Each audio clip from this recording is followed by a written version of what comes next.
আমি টুম্পা অটোওয়ালি পৌঁছে দেবই টাইমলি।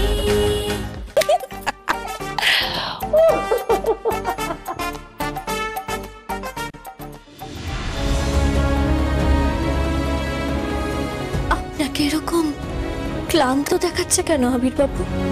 হাঁপিয়ে পড়েছি টুম্পা। কিন্তু আপনি তো হাঁপিয়ে পড়ার মানুষ না। পরিস্থিতির কাছে মানুষ কোনোদিনও জিততে পারে না। এরকম কেন বলছেন আবির বাবু? তুমি আমাকে ছেড়ে চলে যাওয়ার পর শুধু হেরেই যাচ্ছি, কখনো সময়ের কাছে, কখনো পরিস্থিতির কাছে, কখনো মানুষের কাছে, আর কখনো নিজের কাছে। আবির বাবু, এখন তো এই টুম্পা অটোওয়ালি আপনার সঙ্গে আছে, আপনার পাশে আছে। আপনি হাঁটতে পারেন না আবির বাবু। গতি বাংলার সিইও পদ থেকে আমাকে সরিয়ে দেওয়া হয়েছে টুম্পা।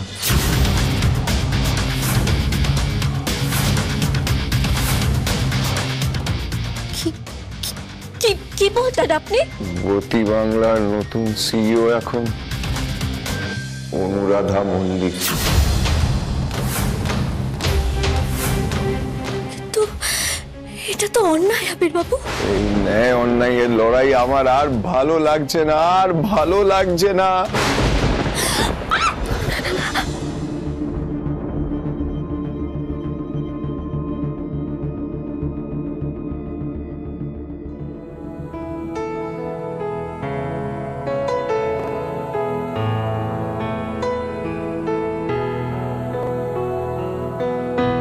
কতদিন পর তোমাকে এভাবে আমি আমার কাছে পেলাম টুম্পা।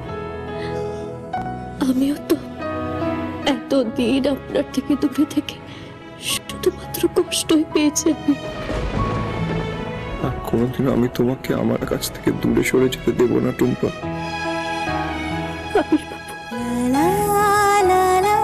আমি আপনার কাছ থেকে দূরে সরে গেলে আপনি আমাকে আটকে দেবেন।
মা, কোনোভাবেই ড্রাইভারের সাথে যোগাযোগ করা যাচ্ছে না। আর আমি সবাইকে জিজ্ঞেস করলাম, কেউ জানে না ছোট দাদাবাবুকে নিয়ে ড্রাইভার কোথায় গেছে। ঠিক আছে, তুই যা।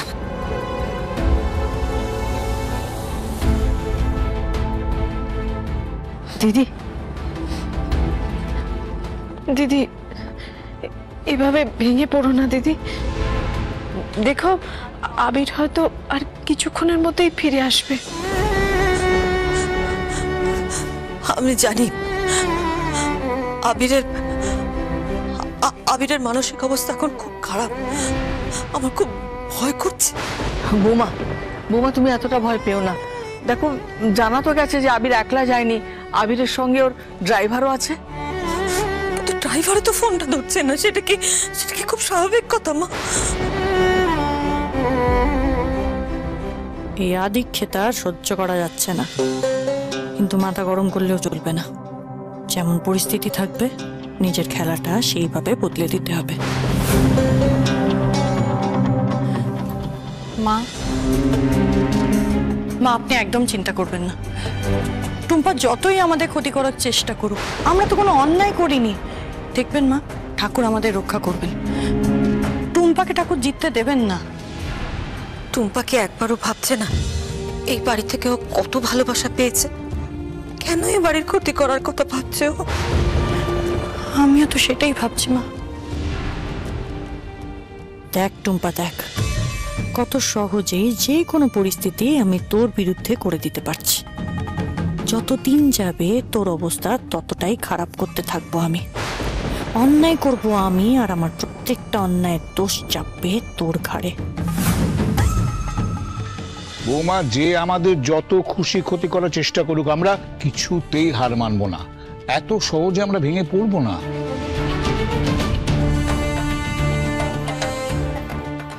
সবকিছু তো ছোট বৌদির ওপর কেন চাপানো হচ্ছে? একবার কথা বলে দেখি, ছোট বৌদির শরীর যদি এখন একটু ঠিক থাকে তাহলে ছোট বৌদি হয়তো আবিরটাকে খুঁজতে আমাদের সাহায্য করতে পারে।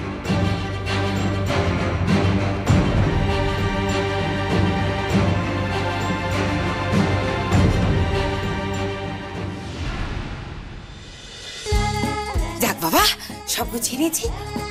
কালকে সকাল সকাল রান্না বান্না করা শুরু করে দেবো, বুঝলি? 6টা-7টা বোঝ রান্না। সত্যি? কোথায় সে? কই তাকে ডাকো একবার। ওরা ভিতরের ঘরে গল্প করছে। ঠিক আছে, পরে রাখবো। দাও তুমি, দাও দাও দাও। এখন আবার কে? নেহা। হ্যাঁ বলো বলো নেহা। আঙ্কেল বলছিলাম ছোট বৌদির শরীর এখন কেমন আছে? যার জন্য টুম্পার শরীর খারাপ হয়েছিল সে এখন টুম্পার কাছে ফিরে এসেছে।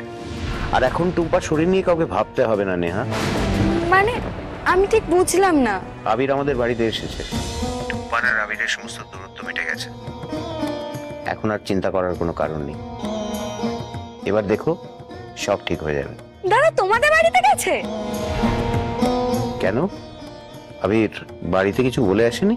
না, আর আমরা সবাই এদিকে দাদাকে নিয়ে এতক্ষণ চিন্তা করছি। যাকে আর চিন্তা করো না, চিন্তার আর কোনো কারণ নেই। বাড়িতে বলে দাও যে আবির আমাদের এখানে আছে। Thank you so much uncle, আমি এক্ষুনি খবরটা গিয়ে সবাইকে দিচ্ছি। জেম্মা, ও জেম্মা, জেম্মা, দাদাকে নিয়ে আর টেনশন করার কোনো প্রয়োজন নেই। কি বলছিস তুই নেহা? আবিরের সাথে কোনো যোগাযোগ হয়েছে? না না, দাদার সঙ্গে কোনো যোগাযোগ হয়নি। তবে আমি দাদাকে এখন ফোন করে ডিস্টার্বও করতে চাই। আবির আছে তাই ছোট বৌদির সাথে।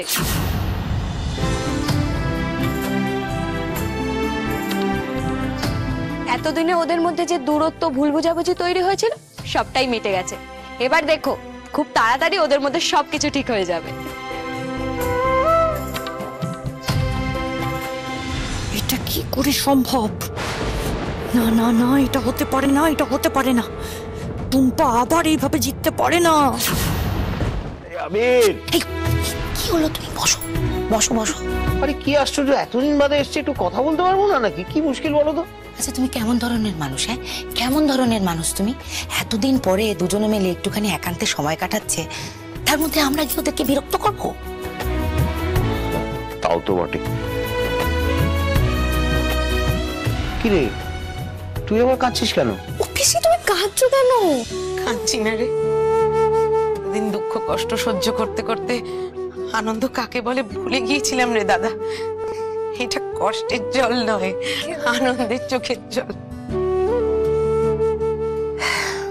তুমি দেখো সোনালি, আমাদের জীবনে আর কোনো দুঃখ কষ্ট থাকবে না এরপরে, সব ঠিক হয়ে যাবে। হ্যাঁ, নেহাকে যখন ফোনে বললাম যে টুম্পা ভালো আছে, তখন ওর গলার আওয়াজ শুনে বুঝতে পারলাম যে ওরা খুব খুশি হয়েছে, জানো। আচ্ছা কেন খুশি হবে না বলো তো? হ্যাঁ, টুম্পা তো ওদের বৌমা, ঘরের মেয়ে ঘরে ফিরে যাচ্ছে বলে ওবারের মানুষগুলো খুশি হবে না, আনন্দ পাবে না বলো তো? হ্যাঁ, খুশি হবে তো। একটু চা করে নিয়ে এসো।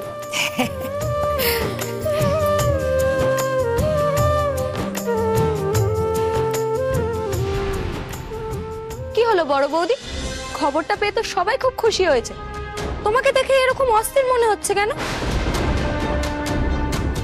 দাদা আর ছোট বৌদির মধ্যে সমস্যা সব মিটে যাচ্ছে জেনে তোমার ভালো লাগে? ভালো লাগবে না কেন? আসলে এতক্ষণ ধরে আবিরকে নিয়ে এত চিন্তায় ছিলাম তো, তাই শরীরটা একটু খারাপ লাগছে।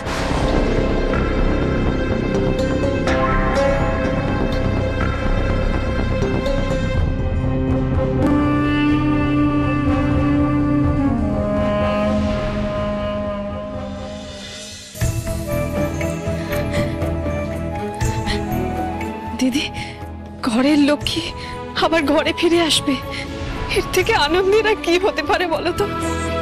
ঠিক বলেছ, এবার ফিরে আসলে না আমি আর কাউকে কোথাও যেতে দেব না। একদম।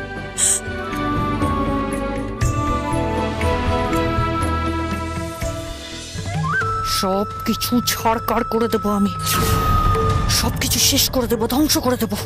টুম্পার কাছে আর আমি হার মানবো না, কিছুতেই না।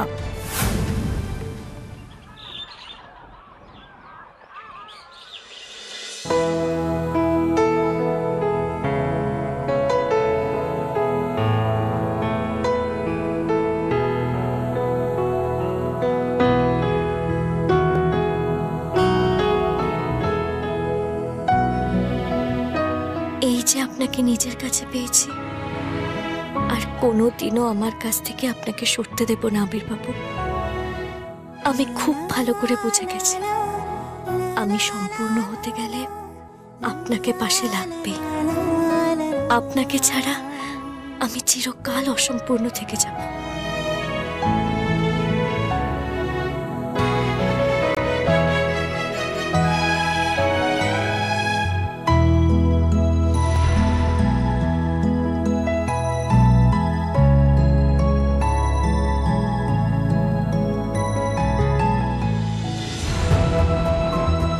কি হলো আবির বাবু? এসব আপনি? আবির বাবু, আমি কি কোনো ভুল করেছি? আমার এখানে থাকা উচিত না, আমাকে এক্ষুনি এখান থেকে বেরিয়ে যেতে হবে। না আবির বাবু, আপনি আমাকে এভাবে ছেড়ে চলে যেতে পারেন না। একসাথে থাকতে গেলে ভালোবাসার প্রয়োজন হয় টুম্পা, আমাদের মধ্যে আর কোনো ভালোবাসাই বেঁচে নেই, আছে শুধু রাগ, ঘৃণা আর অভিযোগ। এটা আপনি কি বলছেন? আমার যা বলার ছিল আমি খুব স্পষ্টভাবে বলেছি টুম্পা। তাহলে কাল রাতে যে আপনি আমাকে কথাগুলো বললেন তার কোনো অস্তিত্ব নেই? কি হলো আবির বাবু? হ্যাঁ, চুপ করে আছেন কেন বলুন? কাল যে আপনি আমাকে বললেন যে আমাকে ছাড়া আপনি অসম্পূর্ণ, সেই কথাটার কোনো অস্তিত্ব নেই? আবির বাবু, সত্যি কি আপনার মনে আমার প্রতি কোনো ভালোবাসা নেই? কারণ আমি আপনাকে ছাড়া বাঁচতে পারবো না আবির বাবু।